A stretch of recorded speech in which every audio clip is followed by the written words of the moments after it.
Corporators, మాజీ కార్పొరేటర్లు, నా అంబర్పేట సోదర సోదరమన్లు, అక్కా చెల్లెళ్ళు, నన్ను గుండెల్లో పెట్టుకొని కాపాడుకుంటున్న మీ అక్కా చెల్లెళ్ళందరికీ కూడా అభినందనలు తెలుపుతా ఉన్నాను. ఈరోజు మేము ఊహించలేదు, ఇంత సుందరంగా బతుకమ్మ కుంట ఒక సంవత్సరం లోపలనే ఇంత అందంగా తీర్చిదిద్దుతారని నేను ముఖ్యమంత్రి గారికి, ఇది రాజకీయాలకు అతీతంగా మాట్లాడుతున్నాను, ముఖ్యమంత్రి గారికి మరియు రంగనాథ్ టీం గారికి, నా ఇక్కడ ఉండే అంబర్పేటలో ఉండే చుట్టుముట్టు ప్రజలకు, ప్రత్యేకంగా వి హనుమంతరావు గారికి అభినందనలు తెలుపుతున్నాను, ధన్యవాదాలు తెలుపుతా ఉన్నాను. మా అంబర్పేట ప్రజలందరి తరఫున మీ టీం అందరికీ కూడా కృతజ్ఞతలు తెలుపుతా ఉన్నాను. ముఖ్యమంత్రి గారికి, అన్న, మా నియోజకవర్గము చాలా బలహీన వర్గాలు ఉండే నియోజకవర్గం, సైజులో చిన్నది, బీదరికంలో మొదటిది. 5 కిలోమీటర్లు మా నియోజకవర్గానికి మూసీ నది ప్రవేశిస్తుంది. వర్షాకాలం వస్తే మా ప్రజలందరూ భయంతో బిక్కుబిక్కుమనుకొని నిద్రపోతారు. నిన్న ఉధృతమైన వర్షం వచ్చిన కారణంగా 4-5 బస్తీలు మూసీ నది ప్రవాహంలో మునిగిపోయి వాళ్ళందరూ నిరాశలైన అధికారులందరూ సహాయపడి మేమందరం కూడా వాళ్లకు సపోర్ట్ చేసి నిరాశ ఎటువంటి క్యాజువాలిటీ జరగకుండా వాళ్ళను community halls, function hall shift చేసి దీనికి నేను కోరుతున్నాను ఏంటంటే, మలక్పేట్ సైడు మూసీ నదికి ఎప్పుడో రిటైనింగ్ వాల్ కట్టారు, మా అంబర్పేట వైపు కూడా రిటైనింగ్ వాల్ కడితే అది చాలా ప్లేస్ ఉంది, ఆ ప్లేస్లో మీకేదైతే స్వప్నం ఉందో మూసీ పునర్జీవం చేయాలని, అది మా అంబర్పేట నుంచే మొదలుపెట్టమని నేను కోరుతా ఉన్నాను. అయితే ఈ మూసీ పునర్జీవ దాంట్లో కొన్ని బఫర్ జోన్లో ఇండ్లున్నాయి, ఆ ఇండ్లు ఒకవేళ మీరు తీసేయాలని ఆలోచిస్తే, మాకు అంబర్పేటలో 120 ఎకరాల సిపిఎల్ ల్యాండ్ ఉందన్న, ఆ సిపిఎల్ ల్యాండ్లో ఒక 10 ఎకరాల ల్యాండే పోలీసు వాళ్ళు యూజ్ చేస్తున్నారు. మిగతా ల్యాండ్ అంతా నేను 15-20 సంవత్సరాలు చూస్తున్నా, నిర్వీర్యంగా ఉంది, ఏమి పని జరగడలేదు. అన్న, మా ప్రజలందరూ, మా అంబర్పేట ప్రజలందరూ ఎన్నో తరాల వరకు మిమ్మల్ని జ్ఞాపకం పెట్టుకుంటారు.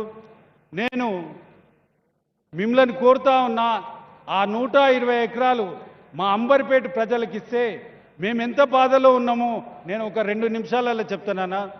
మా అంబర్పేటలో మున్సిపల్ ఆఫీస్ లేదు, మున్సిపల్ ఆఫీస్ పోవాలంటే మేము హ్యాబిట్స్ పోవాలి. మా అంబర్పేటలో రిజిస్ట్రేషన్ ఆఫీస్ లేదు, మేము రిజిస్ట్రేషన్ ఆఫీస్ పోవాలంటే మేము చిక్కడపల్లి అశోక్ నగర్ పోవాలి. మా అంబర్పేటలో ఆర్టీఓ ఆఫీస్ లేదు, మేము ఆర్టీఓలు రిజిస్ట్రేషన్ చేసుకోవాలంటే మలక్పేటకు పోవాలి. మా దాంట్లో ప్రతి నియోజకవర్గానికి మన ఫైర్ ఇంజన్ ఉందన్న, ఆ ఫైర్ ఇంజన్ మాకు కూడా శాంక్షన్ అయింది. నేను ప్రయత్నం చేసినా కూడా మన రెవెన్యూ వాళ్ళు ఒక 1000 గజాల జాగి ఇవ్వడానికి కూడా చోటు లేదు. ఇంత గంభీరమైన పరిస్థితుల్లో మేమున్నాం.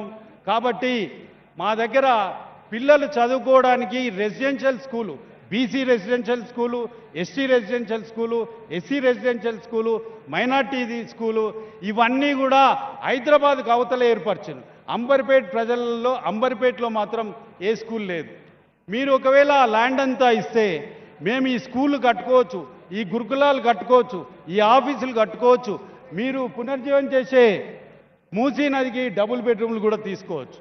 కాబట్టి మేమెంతో మాకు ఒక ఇంటికి అన్ని చిన్న ఇండ్లనా 50 గజాలు, 100 గజాలు, 80 గజాలు అన్ని బస్తీలే. మీకు తెలిసి ఉంటుంది, బర్కత్పుర, డీడీ కాలనీ తప్పించి మిగతా అన్ని బస్తీలే. 3 లక్షల ఓట్లుంటే 2,70,000 ఓట్లు అంత పేదరికం ఉన్నారు. కాబట్టి మీరు దీన్ని గ్రహించి మాకు ఆ 120 ఎకరాలు వాళ్ళకి ఎక్కడన్నా ఆల్టర్నేట్ ల్యాండ్ ఏర్పరిచి మా అంబర్పేట ప్రజలకు ఇలా బతుకమ్మకుంటే ఎంత మంచిగా కలకల్లాడుతూ ఎంత మంచిగా ప్రాజెక్ట్ చేసినో ఆ ల్యాండ్ని కూడా చేస్తే ఎప్పుడు జన్మలో కూడా మా ప్రజలు మర్చిపోరాను. మా దగ్గర 400 కోట్ల రూపాయలు ఖర్చు పెట్టి మనము చేనంబర్ కాడ ఫ్లైఓవర్ కట్టినామన. ఆ ఫ్లైఓవర్ కట్టి 400 కోట్లు పెడితే అది వేరే కాన్స్టిట్యున్సీ వాళ్ళకు వేరే ప్రజలకు ఉపయోగపడుతుంది. కానీ మా దగ్గర సర్వీస్ రోడ్ ఏర్పరచలేకపోవడం వల్ల ఈరోజు 1,00,000 మంది రోజు ఇబ్బంది పడుతున్నారు. ఒక 10,000 మంది స్టూడెంట్స్ పిల్లలు ఎంతో దూరం చుట్టూ తిరిగిపోవాల్సి వచ్చింది. ఇది అధికారుల నిర్లక్ష్యమా లేకపోతే ఏందో నేను సభాముఖంగా మీకు చెప్పలేను. కానీ అది టోటల్గా సర్వీస్ రోడ్డు రేపు ఓపెన్ చేస్తే చాలామంది ప్రజలకు ఉపయోగపడుతుంది. ఆ తర్వాత మేము ఇంత క్రితము ఫస్ట్ టైం నేను ఎమ్మెల్యేగా ఉన్నప్పుడు ఒక 10 కోట్ల రూపాయలు శాంక్షన్ చేసి మంచి 2-3 పార్కులు అభివృద్ధి చేసినామన. ఇప్పుడు కూడా మాకు ఈ సంవత్సరం ఒక 10 కోట్ల రూపాయలు హెచ్ఎండిఏ తోటి ఇస్తే రామకృష్ణ నగరు, ఆ తర్వాత వినాయక్ నగర్, విక్రమ్ నగరు, ఎస్బీఐ కాలనీలో పార్కు, అవి కొన్ని పార్కులు ఇట్లా మేము అభివృద్ధి చేసుకుంటాం. మూసరంబాగ్ బ్రిడ్జ్ వల్ల బ్రిడ్జు అటు దిల్సుఖ్ నగరు, హైద్ నగరు, కొత్తపేట వాళ్ళ ప్రజలందరూ సిటీకి రావాలంటే వయా మూసరంబాగ్ బ్రిడ్జే వస్తారు. ఆ మూసరంబాగ్ బ్రిడ్జు స్టార్ట్ అయ్యి ఇప్పటికి 2 సంవత్సరాలు పడుతుంది. నిన్న వర్షంలో అది కొట్టుకొని పోయింది.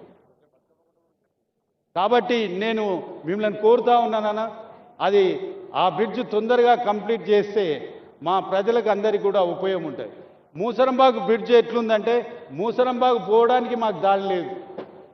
ఇప్పుడు మేము మూసరంబాగ్ పోవాలంటే యాక్చువల్గా ఉండేది ఫర్లాంగ్, ఇప్పుడు మేము పోవాలంటే 4 కిలోమీటర్లు పోవాలి. కాబట్టి అది తొందరగా కంప్లీట్ చేసి బాగుంటుందని చెప్తున్నాను. అందరికీ అంబర్పేట ప్రజలందరికీ ఈరోజు ఒక మంచి ఆహ్లాదకరమైన విషయము, మనం ఎప్పుడూ జ్ఞాపకం పెట్టుకున్న విషయము. దీనికి అంబర్పేట బతుకమ్మ కుంటకు విహెచ్ఆర్ బతుకమ్మ కుంట అని పేరు పెడితే మేమందరం కూడా రికమెండ్ చేస్తున్నాం. ఫైనల్గా నేను ఈరోజు మాట్లాడేది రాజకీయాల అతీతంగా మాట్లాడుతున్నా. నా అంబర్పేట ప్రజల కోసం మాట్లాడుతున్నా, అంబర్పేట డెవలప్మెంట్ కోసం మాట్లాడుతున్నా. ఇటువంటి డెవలప్మెంట్ కార్యక్రమాల్లో రాజకీయాలు వద్దు. ఇటువంటి డెవలప్మెంట్ కార్యక్రమాల్లో నేను చెప్తా ఉన్నా, ఈరోజు కిషన్ రెడ్డి గారు 15 సంవత్సరాలు ఎమ్మెల్యే ఉండే 2 టర్మ్స్ అంటే 10 సంవత్సరాలు కేంద్ర క్యాబినెట్ మినిస్టర్ ఉండే, ఏకాన పైసలు తేలేదన్నా, ఏకాన. అయితే నేను ఈరోజు కిషన్ రెడ్డి గారికి ఈరోజు ఇదే స్టేజ్ మీదకి వెళ్ళి చెప్తున్నా, మీరు కూడా ఈ డెవలప్మెంట్ ప్రోగ్రాంలో పాల్గొని ఉంటే మనందరికీ అంబర్పేట ప్రజలకు ఒక మంచి మెసేజ్ పోతుండే, మనం అందరం కలిసి ఉన్నామనే విధానం పోతుండే అని చెప్పుకుంటూ, నేను చెప్పిన దాంట్లో మీరు కొంచెం అంగీకరించి మాకు శాంక్షన్స్ ఇవ్వాలని కోరుతా ఉన్నాను. థ్యాంక్ యూ అన్న. ఆనరబుల్ ఎమ్మెల్యే కాలేరు వెంకటేష్ గారికి ధన్యవాదాలతో